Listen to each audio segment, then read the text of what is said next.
لله رب العالمين، والصلاة والسلام على من أرسله الله رحمة للعالمين وعلى آله وأصحابه وإخوانه إلى يوم الدين. والسلام عليكم ورحمة الله وبركاته. أما بعد، أيها الإخوة الكرام، أريد أن أرد في هذا الفيديو على نوري خزناجي، أحد الماسونيين المتشيعين. وسبق وردت عليه في 6 أكتوبر 2024 لما شتم الصحابي الجليل أمير المؤمنين معاوية، كاتب وحي النبي عليه الصلاة والسلام، معاوية بن أبي سفيان رضي الله عنهما. والآن وجدت له فيديو جديد أظنه في رمضان أو قبل ما رمضان، يتكلم عن مسلسل، رأى مسلسل لمعاوية رضي الله عنه. ونحن تعلمنا التاريخ، نأخذ التاريخ من أمهات الكتب ومن بطائن الكتب، ونأخذ التاريخ عن كبار مؤرخي الإسلام، ولا نأخذه من المسلسلات. اسمعوا رحمكم الله ماذا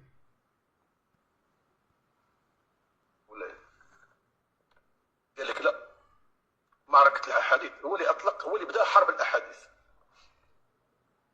ضربونا بحديث، ضربونا ب10، وبدأ في اختلاق الأحاديث.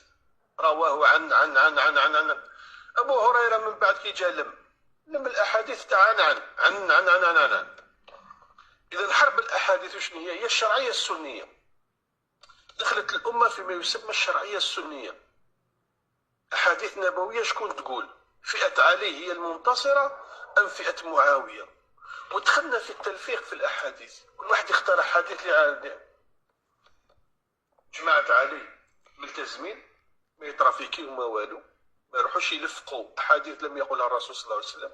بينما جماعة معاوية زرع ينبت، صارت لهم كيما الشيخ الشاب حسني، كاسيطة الصباح على 12 وعلى العشية. قال رسول الله صلى الله عليه وسلم الصباح، قال رسول الله صلى الله عليه وسلم. بعد جات بعد كتابة السنة جات بعد عهد أمية، ماشي في عهد أمية اللي تكتبت الأحاديث ومن على بالنا بها. لكن شكون اللي ابتدع الفتنة هذيك؟ هما الأمويين، هما اللي دخلوا وديكلونشاو الحرب تاع حرب الشرعية السنية. فهمت؟ كل واحد بدأ يختارها. مثلا جماعة يقولوا مواش ما قال عليا والو أنا رسول الله صلى الله عليه وسلم.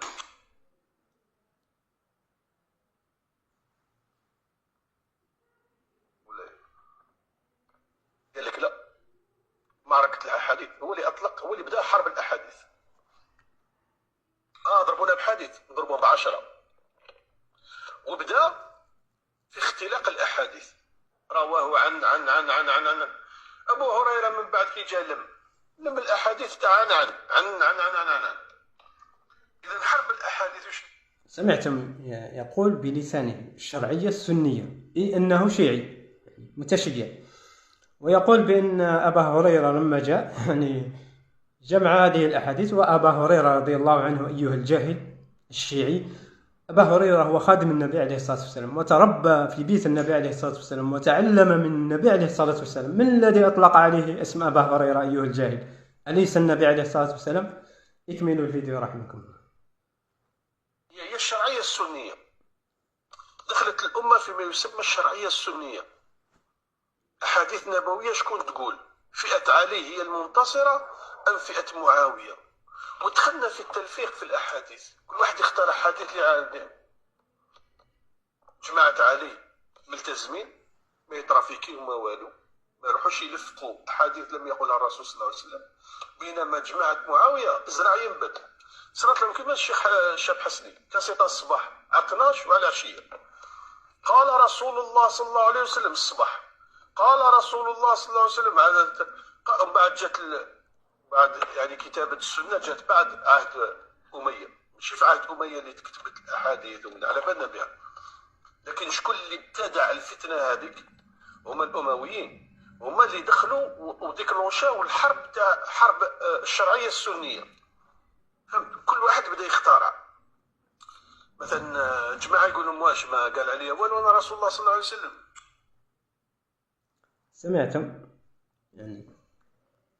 يتكلم عن أحاديث عن لماذا؟ لأن الشيعة ليس لديهم سند يأخذون الحديث. لما الشيعي معمم شيعي يريد أن يؤلف كتاب يكذب عن أبي عبد الله ويعطيه، قال أبا عبد الله، قال جعفر الصادق، قال الباقر، قال كذا، قال ليس لديهم سند. لذلك يقول فهؤلاء نحن أهل السنة نأخذ الأحاديث بالسند من أين أتت، حتى لما يكون سند ضعيف يقول لك حديث ضعيف ولا يؤخذ به. وأبا هريرة رضي الله عنه وخادم النبي عليه الصلاة والسلام وتربى في بيت النبي عليه الصلاة والسلام، وأكثر الأحاديث الذي يعني رويت عن أبا هريرة رضي الله عنه يعني. وأهل السنة هم على الحق، وهم يتبعون الكتاب والسنة بفهم سلف الأمة. وهذا الخبيث وهو يعني ماسوني وتشيع من أجل أن يحارب الإسلام. انظروا رحمكم الله صورة له مع الماسونية، وهو يعني يعمل المثلث الماسونية بأصابعه. انظروا رحمكم الله. هاو نوري خزناجي هاولا مع كبار الماسون. انظروا هنا مع كبار الماسون. وسأترك لكم يعني تحت الصورة تحت الفيديو. وأيضا يقول بأن لا توجد هناك جمعة. الرجل يعني ذهب بعيدا في ارتداده عن الإسلام. ويقول لك الرسول صلى الله عليه وسلم يقول لك زعما الرسول صلى الله عليه وسلم قال باللي أهل الشام هي الحق يجب أن تنصاعوا لها، والفتنة تأتي من هناك، وأشار إلى العراق. كل هذه تندرج في إطار حرب الأحاديث. حرب الأحاديث شنو هي اللي رانا نعانيو منها اليوم، واللي الأمة ومن بعد باش يوحدوا الأمة هذه اخترعوا بدعة حسنة واسمها صلاة الجمعة. هي الحقيقة، حاجة اسمها صلاة الجمعة خلقوها باش يجيبوا الأمة يشارجيوها. في هذاك الوقت ما كانش تلفزيون، ما كانش سمعتم هذا الخبيث المرتد يعني يطعن في أهل الشام، والذي قال تكفل لله بالشام هو النبي عليه الصلاة والسلام. وأخبرنا النبي عليه الصلاة والسلام أن المعركة الفاصلة تكون في الشام ينتصر فيها المسلمين انتصار ساحقا على هؤلاء الصليبيين في مشارق الأرض ومغاربها، وترتفع يعني راية الإسلام من جديد في الشام. فهذا الخبيث يعني هو يطعن في معاوية رضي الله عنه، ومعاوية رضي الله عنه هو من كبار صحابة رسول الله صلى الله عليه وسلم، وهو أفضل ملك في أمة النبي عليه الصلاة والسلام، وهو خامس الخلفاء الراشدين. ومعاوية رضي الله عنه دعا له النبي عليه الصلاة والسلام عن ابن عباس أن النبي عليه الصلاة والسلام يعني قال دعا لمعاوية قال اللهم اجعله هاديا مهديا واهدي به. يعني في عهد معاوية رضي الله عنه يعني دخل الناس في الإسلام أفواجا يعني، وتوسعت الدولة الإسلامية يعني ما وراء النهر وفي بلاد السند وكازاخستان وغيرها. يعني لما أرسل المهلب بن أبي صفرة إلى أفغانستان وكابول وفتحها يعني في بلاد السند وفي يعني ما وراء النهر وفي إفريقيا لما كان عمر بن العاص رضي الله عنه الولي على مصر يعني، وعين عقبة بن نافع الفهري القريشي في على طبرقة، ثم يعني ذهب إلى غدامس وفتحها، ويعني دخل الإسلام إلى إفريقيا وإلى ما وراء النهر وإلى السند وإلى كازاخستان وغيرها من البلاد. في عهد معاوية رضي الله عنه انتشر يعني الإسلام انتشارا عظيما يعني، وانتشرت الدولة الإسلامية أيضا انتشارا عظيما، وهو أول من يعني جعل يعني في عكا مصنع للسفن، وهو أول من عمل أسطول يعني للمسلمين. فمعاوية رضي الله عنه هو من كبار الصحابة، وهو خال المؤمنين وكاتب وحي النبي عليه الصلاة والسلام.